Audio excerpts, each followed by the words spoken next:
Selamat datang kembali di pembahasan mendalam kita. Hari ini kita bakal fokus ke satu bagian yang menarik banget nih. Appendix B dari buku The Art of Seduction. Judulnya aja udah bikin penasaran.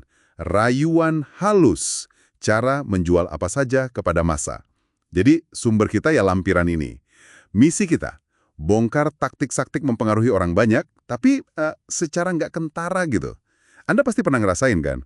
Lebih gampang menerima ide kalau nggak merasa lagi dijualin sesuatu. Oke, mari kita bedah ini. Betul sekali. Ini menarik karena prinsip dasarnya itu pemahaman psikologis. Orang itu cenderung resisten kalau dibujuk terang-terangan. Nah, rayuan halus ini kayaknya bekerja di bawah radar sadar kita. Nyentuhnya ke emosi, ke alam bawah sadar. Oke, prinsip pertama nih yang dibahas. Soal kesan pertama ya. Katanya penting banget buat nggak kelihatan kayak, lagi jualan atau kampanye. Gimana tuh caranya? Tepat. Kuncinya itu tampil sebagai berita, bukan publisitas. Gini, kalau audiens pertama kali lihat Anda dalam konteks iklan, wah, pertahanannya langsung naik. Makanya perlu direkayasa sebuah peristiwa yang kelihatannya kayak berita aja gitu, organik. Contoh klasiknya yaitu Edward Bernays dengan aksi Torches of Freedom tahun 1929. Masih ingat kan? Dia ngatur sekelompok perempuan buat nyalain rokok di depan publik pas Parade Paskah. Rokoknya diposisikan sebagai simbol kebebasan perempuan. Media ngelibutnya sebagai ya peristiwa sosial, bukan iklan rokok. Oh, jadi bukan terang-terangan bilang, ayo beli rokok ya? Sama sekali bukan. Hasilnya, itu memulai tren sosial, perempuan jadi banyak yang merokok, produknya terjual secara nggak langsung. Intinya, kredibilitas berita itu jauh lebih tinggi daripada iklan. Orang lebih percaya. Wow, cerdik banget ya caranya Bernays waktu itu. Oke, jadi selain soal kemasan berita, ada lagi nih soal emosi katanya. Jadi argumen rasional agak kedesampingkan dulu. Benar, jangan membidik kepala, tapi hati. Itu kuncinya. Gunakan kata-kata, citra yang bisa membangkitkan emosi-emosi dasar. Misalnya, cinta negara, nilai keluarga, harapan, nostalgia, bahkan rasa takut atau marah sama musuh bersama. Contohnya gimana tuh, biar lebih kebayang? Contohnya kampanye Andrew Jackson tahun 1828. Timnya itu nggak banyak debat kebijakan loh, tapi mereka fokus membangun citra Old Hickory sebagai pahlawan rakyat. Pakai pawai, lagu-lagu yang semangat, polling opini yang dipublikasiin terus. Oh, kayak bikin bandwagon effect gitu ya? Iya, semacam itu. Terus ada penampilan personal Jackson yang dramatis di New Orleans, itu membangkitkan patriotisme massa banget. Jadi, kelilingi diri Anda atau pesan Anda dengan magnet emosional yang relevan. Pahlawan perang, anak-anak, simbol agama, apa aja yang nyambung sama audiensnya. Ini langsung bikin saya kepikiran politik zaman sekarang ya. Kekuatan citra visual itu kayaknya gede banget perannya. Ini prinsip berikutnya. Banget. Sangat relevan dan ini prinsip berikutnya. Citra itu nempel di benak lebih lama daripada kata-kata. Otak kita kan emang lebih gampang proses gambar. Contohnya strategi kampanye Ronald Reagan. Ada analisis menarik dari Leslie Stahl soal ini. Tim Reagan itu jago banget pakai visual yang bikin orang merasa baik.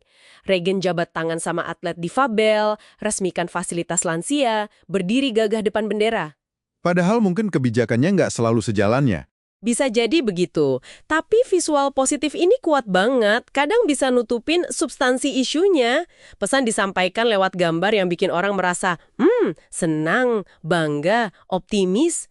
Atau contoh lain yang lebih nyeleneh mungkin ya, si Harry Reichenbach, dia publisis film. Pernah dia dandanin orang pura-pura jadi bangsawan Turki buat promosi film The Virgin of Stamboul. Bikin sensasi media, orang jadi penasaran. Oh, jadi dipancing rasa ingin tahunya gitu ya? Bukan langsung bilang filmnya bagus? Tepat. Rasa ingin tahu, rasa senang, atau emosi kuat lainnya, itu yang disasar lewat visual. Oke, jadi udah ada tampil sebagai berita, mainin emosi, terus pakai visual kuat. Nah, ada satu lagi nih yang kayaknya lebih dalam lagi. Soal membentuk identitas audiens. Gimana tuh maksudnya? Nah, ini mungkin yang paling halus tapi juga paling powerful ya. Gini, daripada susah-susah mengubah ide orang, kadang lebih efektif mengubah persepsi mereka tentang diri mereka sendiri. Atau tentang realitas mereka. Caranya, ciptakan sebuah identitas atau citra yang menarik buat mereka. Sesuatu yang mereka pengen capai. Maksudnya gimana tuh menciptakan identitas? Bikin mereka merasa agak nggak puas sama kondisi mereka sekarang, terus tawarkan identitas baru itu sebagai jalan keluar.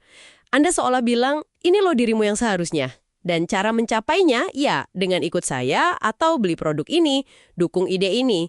Jadinya, Anda bukan jualan produk atau ide lagi, tapi jualan versi diri yang lebih baik buat mereka. Wah, dalam juga ya.